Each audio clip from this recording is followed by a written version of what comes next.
अखिल भारतीय अखाड़ा परिषद के राष्ट्रीय महामंत्री श्री महंत हरिगिरी महाराज जुना अखाड़ा अपनी धार्मिक यात्रा के दौरान शुक्रवार को वृंदावन पहुंचे, जहां उनका वृंदावन के अटला चुंकी स्थित एक आश्रम पर पहुंचने पर अखिल भारतवर्षीय ब्रजप्रात्र जो है अध्यक्ष पंडित बिहारी लाल वशिष्ठ द्वारा ठाकुर जी की तस्वीर व माला पहनाकर जोशीला स्वागत किया गया। इस दौरान पत्रकारों से रूबरू होते हुए महंत हरिगिरी महाराज ने कहा कि सरकार कॉरिडोर बनाए, लेकिन धार्मिक नगरी के प्राचीन अस्तित्व का ध्यान रखकर कुंज गलियों को न तोड़कर यमुना के आसपास कॉरिडोर का निर्माण कराया जाए, जिससे कि कुंज गलियों की पहचान खत्म होकर व्यवस्थाओं में सुधार लाया जा सके। उन्होंने न्यास गठन को लेकर लाए गए अध्यादेश का पुरजोर विरोध करते हुए कहा कि ठाकुर जी पर सिर्फ सयातों का अधिकार है, इसलिए अध्यादेश को पूरी तरह से निरस्त किया जाए।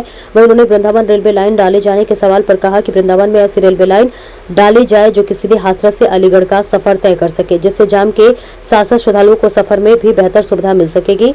इस दौरान उनके साथ आए महंत नारायणगिरी महाराज ने भी कॉरिडोर का विरोध किया। इस दौरान महंत रामदास महाराज, गौरव रस्तोगी आदि के अलावा स्वागत करने वाले दर्जनों लोग मौजूद रहे। नारायणगिरी श्री महंत नारायणगिरी प्रवक्ता श्रीपंत दशनाम जुना अखाड़ा में जो है अंतर्राष्ट्रीय श्रीपंत दशनाम जुना अखाड़े का मैं प्रवक्ता हूँ नारायणगिरी। आप पूछिए।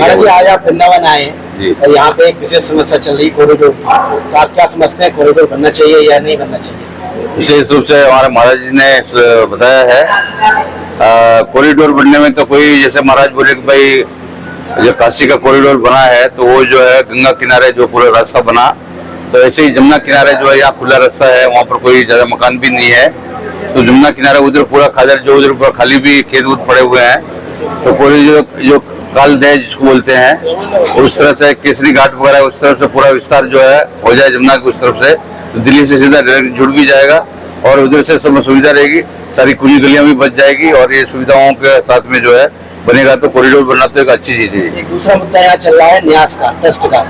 ट्रस्ट के द्वारा जो है सेवायतों के अधिकार छीने जा रहे हैं, उसमें क्या कहेंगे? देखिए, वो मंदिर तो सभी के अधिकार है, मंदिर तो मंदिर जो भी परंपरा से जो पुजारी है, जो महंत है वो रहेंगे, उनका अधिकार कोई छीन नहीं है।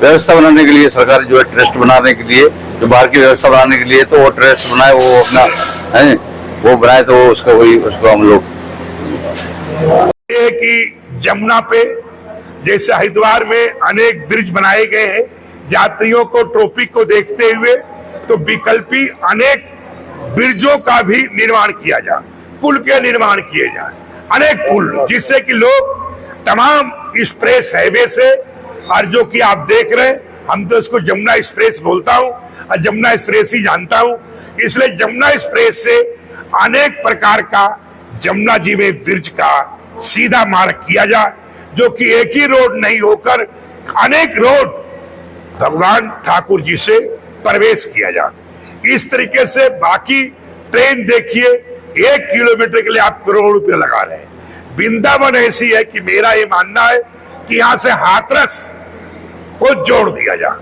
मथुरा न जाना पड़े वृंदावन वालों को, हाथरस से जोड़ दीजिए, अलीगढ़ से जोड़ दीजिए, जिससे कि लंबी यात्रा लोग वृंदावन से उस पार से कर ले। गंगा जी हम चाहते जैसे आपने अवध बनाकर, अयोध्या बनाकर, कमिश्री बना के लोगों को संदेश दिया गया, इसी तरह वृंदावन को भी कोई विशेष दर्जा दिया जाए। ऐसा मेरी मानता है कि इसको मतलब आगरा जो कमिश्री, इसको वृंदावन कमिश्री का हम लोग मांग कर रहे हैं कि कमिश्री का नाम चेंज करके वृंदावन रखा जाए, क्योंकि पहले इतिहास था, राधा रानी है, ठाकुर जी है, ब्रिज मंडल है, अनेक प्रकार का है, पर उसका नाम चेंज करके कमिश्री रखा जाए और मेट्रो को दिल्ली से सीधा वृंदावन, मथुरा, अलीगढ़ को डायरेक्ट जोड़ा जाए। वृंदावन से डायरेक्ट क्या बोलते हैं इसको, हाथरस, इसको जोड़ा जाए। सीधा ट्रेन कहाँ है, वृंदावन पहले, फिर अलीगढ़ जाए, मथुरा जाए, ये मेरा मानना है। महाराज जी, कुछ संत जो है न्यास गठन का विरोध कर रहे हैं, उसको लेकर के आपकी क्या राय है, क्या मानते हैं? हमारा कहने का अर्थ है, सरकार उत्तर प्रदेश से बड़ा कोई न्यास तो हो नहीं सकता है, भारत सरकार से बड़ा कोई न्यास नहीं हो सकता है। तो पहली बात ये कि आप ये समझिए कि मंदिरों की व्यवस्थाओं को ठीक है, आप गोलक रखिए, ये आपका अधिकार है। जो लोग भी आए, जो सेवा पूजा पीढ़ियों से, उन पे नियंत्रण कीजिए, धन का लेखा जोखा रखिए, कितना चढ़ावा आ रहा है, हमको आपको रिपोर्ट देना पड़ेगा, क्योंकि हमारा भी प्राइवेट भी सरकारी इनकम टैक्स के द्वारा हमारी जानकारी ले सकती है, टैक्स ले सकती है। अगर कहने का अर्थ है क्या ये पट्टा लिखाई 5 साल के बाद ही आप ही आएंगे? कोई सरकार अखिलेश की तरह आ जाए, कोई कम्युनिस्ट विचारधारा की आ जाए, कोई और सरकार आ जाए जो कि मंदिरों की व्यवस्थाओं को आपको भी किनारे कर दे, उस समय क्या होगा? इसलिए तंत्र, सरकार के तंत्र से हम लोग खिलाफ थे, है, रहेंगे। सरकार एक प्रयत्नशील है, सरकार प्रयत्नशील थी, है, रहेगी। 2 साल, 5 साल, 10 साल, 20 साल चेंज तो होनी है, और चेंज होने के बाद उसका क्या परिणाम होगा, क्या उसके बारे में चिंता नहीं करना चाहिए? करना चाहिए। इसलिए हमें मानना होता कि ये उत्तर प्रदेश कोई गुरु चेले गद्दी नहीं है कि एक बार आप महंत बन गए तो आप जीवन आप ही रहेंगे, ऐसा कुछ भी संभव नहीं है। इसलिए मतलब जो है ट्रस्ट में जो व्यवस्थाएं थे, जो उससे लोग जुड़े हुए, वो कई व्यवस्थाएं तो उनको अपराइट फाइट कीजिए, उसमें कुछ लोग गुनाहगार हैं, कोई सजाए आपता उन्हें दंड दीजिए, दंडित कार्रवाई कीजिए। मगर एक आदमी का अपराध करने का अर्थ है क्या पूरे समाज को आप दंड देंगे?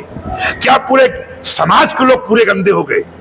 ऐसा होना तो बहुत बड़ा दुर्भाग्य होगा और बहुत बड़ा निंदनीय होगा। आने वाला इतिहास ये पल किसी को नहीं माफ करेगा। पदाधिकारियों की नियुक्ति के बारे में कहा गया कि उसमें केवल 9 पदाधिकारी होंगे, वो भी जो है सरकारी तंत्र के द्वारा चुने जाएंगे। भाई सरकारी तंत्र न कभी था, न कभी है, न कभी रहेगा, कभी भी